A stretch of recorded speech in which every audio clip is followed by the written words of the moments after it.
Can you guys hear me okay? Cool. Okay. So again, my name is Issac Covarrubias. I'm going to be talking about part-time staff retention and also succession planning. And Mr. Stearns, you had a great presentation, but I'm going to be building on some of the points that you covered. So just to get started, something that tragically happened this past weekend, we had the death of Kobe Bryant, and I want to take a moment to recognize the things that Kobe has done in kind of comparison to what our field is and how we need to understand the type of legacy that we could leave as recreation professionals in our industries and the impact that we could leave on our part-time staff. You know, Kobe was extremely driven. He was definitely focused on accomplishing all his goals, but at the same time, he uplifted his team. Regardless of how you guys may have felt about him, you guys must understand that in recreation, our job is to help others accomplish their dreams and help push other people to move forward with their lives.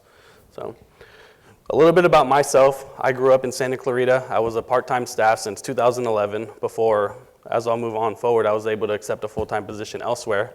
I grew up in the Boys and Girls Club. The Boys and Girls Club is extremely meaningful to some of the things that I wanted to accomplish.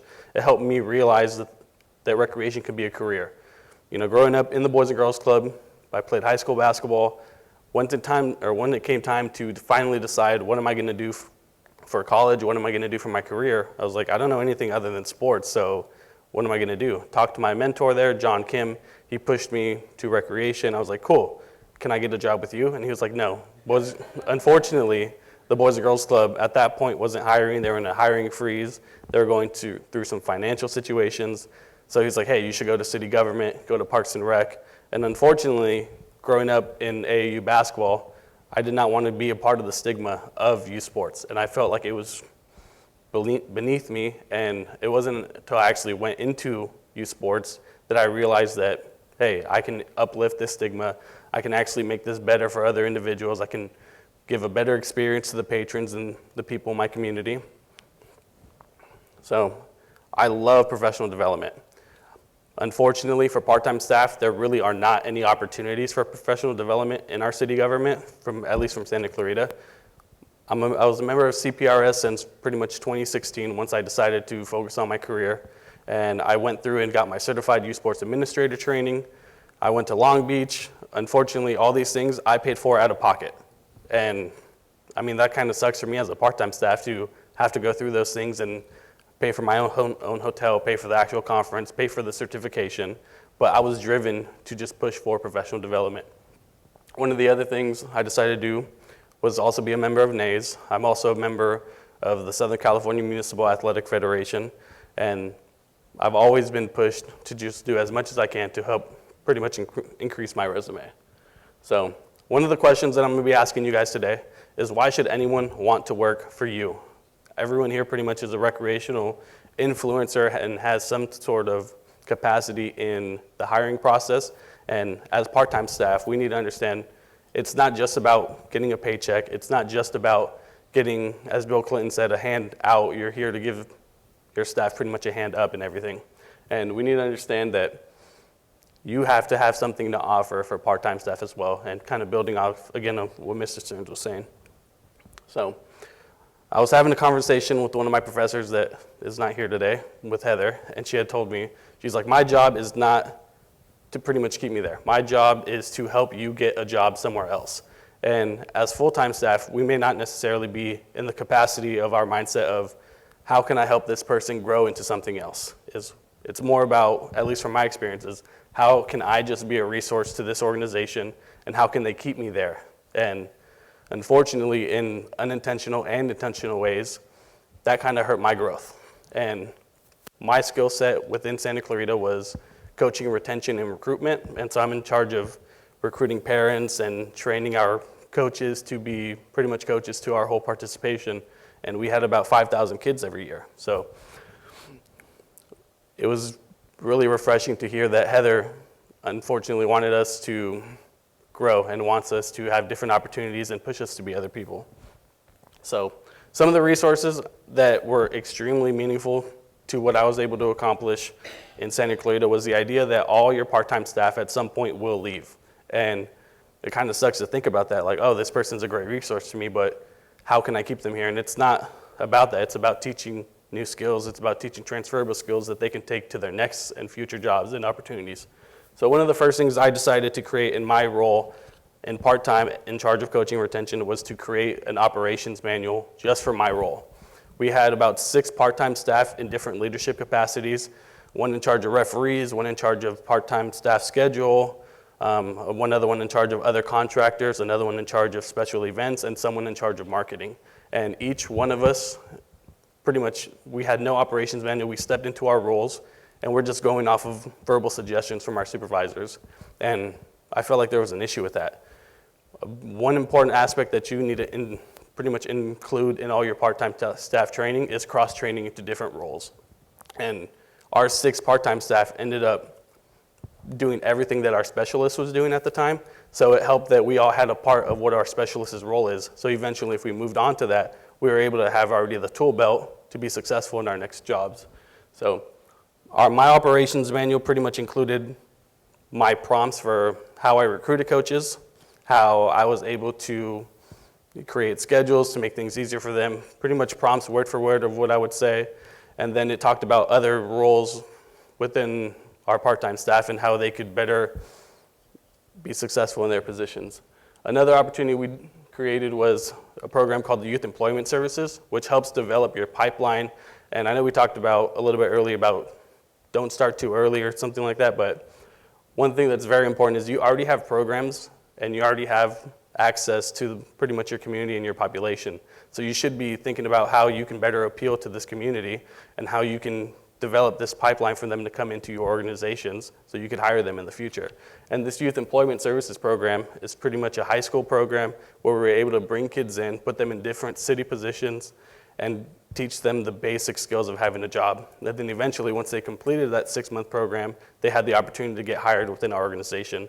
And now they're entry-level staff that have already trained in everything that we're doing, and they're already accustomed to some of the policies and procedures. And now that's less time that we have to spend training, and then we can move forward. So we talked about evaluation earlier, and fortunately, yesterday, I'm also a student assistant at our Recreation and Wellness Center on campus, and I was able to have my one-on-one yesterday with my manager. Completely meaningful, it was awesome, very constructive criticism. And one question that she had asked me that I thought was awesome, she's like, I really don't expect you to work here much longer. And I was like, why are you gonna tell me that in our evaluation? But it was completely honest. It wasn't anything that I sat down and thought about, but I was like, you're right. I have tons of opportunities that come up left and right. I'm all about personal growth. I want to do as much as I can. And it was refreshing to hear that she was a supportive staff looking to see how she could help me advance my career in the future. So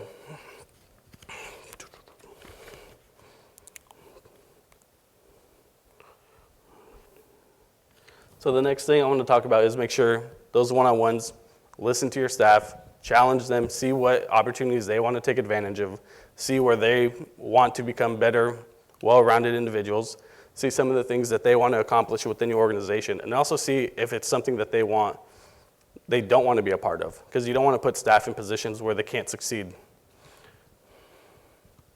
Cool. And then going back, just think about your legacy and the things that you want to leave. As we talked about Kobe a little bit earlier, through the passing of his death, now we see the legacy that he's created and the people that are all around him and all the people that he's touched. And our job as people in recreation, we also need to understand that we also have the opportunity to touch people's lives. And it's not just our part-time staff.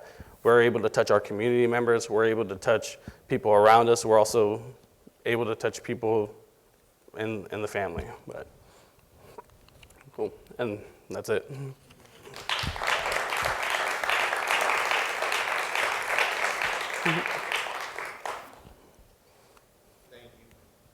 Thank you, Isaac. Cool. That was a great presentation. Thank you for a great perspective. I love having a student perspective here today.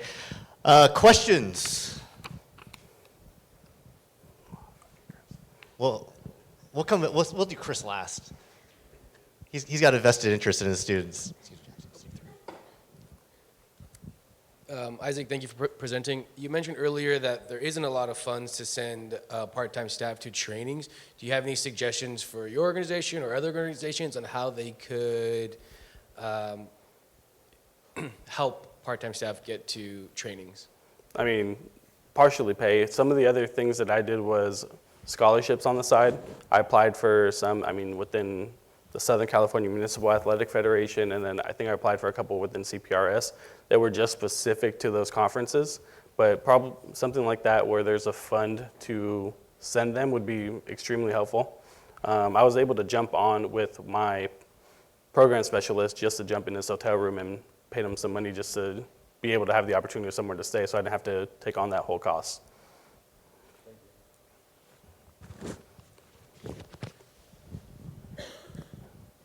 Other questions? I just want to know if those shoes are available at the bookstore. They are not, unfortunately. Got to represent the East Bay colors, though, Right. so very good. Cool. Any other questions? All right.